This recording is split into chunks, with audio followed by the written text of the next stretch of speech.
Ngani zakwethu siphinde sinibingelele njengamanje futhi ngila kwaMakhotha endaweni yaseNew City. Yes, iseNew City. Isoko lesidudla Captures ke ilokho ikuthatha ikubeka ngakho konke okwenzakalayo since namhlanje kuwusuku lwe-youth, usuku lwabantu abasha. So ngithe awuthi ngibambe naba ontanga yethu ngithi ukukhuluma nabo ke bechaze sibone bayazi ukuthi yini i-youth.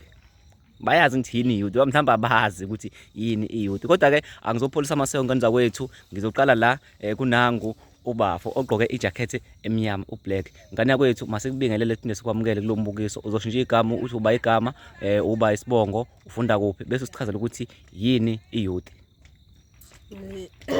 Igama lami ngu-Alwande Sibongo Wakandelu. Ngifunda eMkhumbi High School. I-youth yintsha. Ngazi ngizothi kusuke kubungazwa nje abantu intsha yakudala yayilwela thina amalungelo ukuthi sifunde kahle esikoleni, angazi kuphume emabhunu, angazi enjalo nje. Okay. Bafo lapho kodwa obomvu.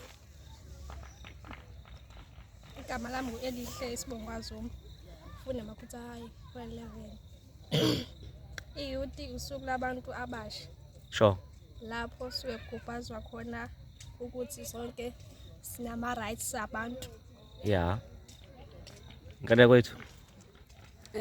Ngiyintando yenkosi wakashange. Ngifunda eMakhutha High. Sure.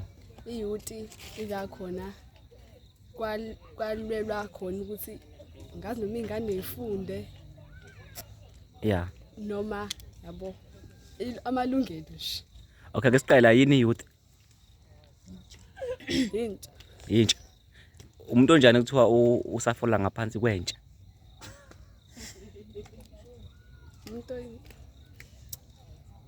Umuntu omusha nje oyingane. Okay, mhlawumbe umuntu omusha ungathi usuka eminyakeni emingaka kuya kuminyaka emingaka? So iminyaka 5 kuya ku-18 noma ku-12. Okay, kulungile.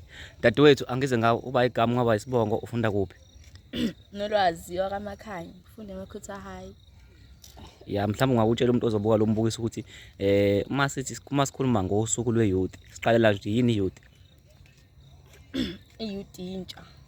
Yeah. Ila ingane ezincane zilela impilo ukuthi sifunde nokuthi ingacindezelwa ama-rights ethu. Yeah. Sewuqedile? Yebo. So ungathi mhlawumbe kungacindezelwa ama-rights ethu, iliphi ilungelo ongalibeka elilodwa elizohamba ne-responsibility yakhona? To educate. Yeah. So mawuthi i-education ilungelo lakho, yini i-responsibility ye-education?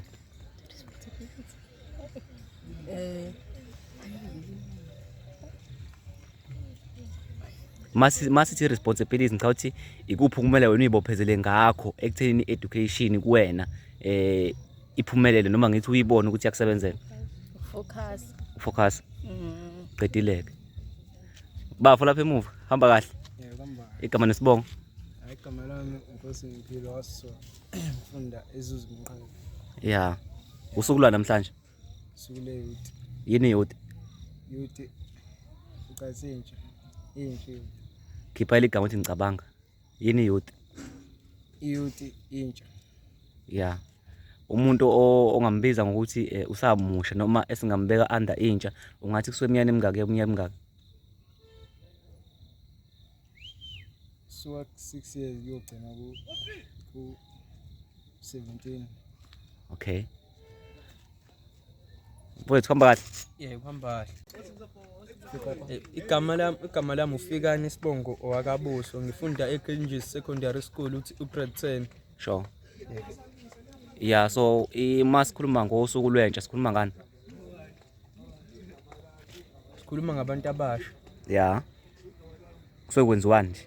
Sube kubungazwa usuku labantu abasha ukuthi nabo bakwazile ukuthola impumelelo njengabantu abamhlophe. Ngani zakwethu ngiyathemba ukuthi niyayizwela ke sebechazile ukuthi kahle kahle masikhuluma ngosuku lwabantu abasha suke sikhuluma ngani. Angizochaza okuningi mina. Okay, right. Angeke ngize ngichaze okuningi, sebechazile bakhuluma bayithatha bayibeka indaba ukuthi masithi i-youth day sikhuluma ngani. Kanza kwengicathisha yilihlombe.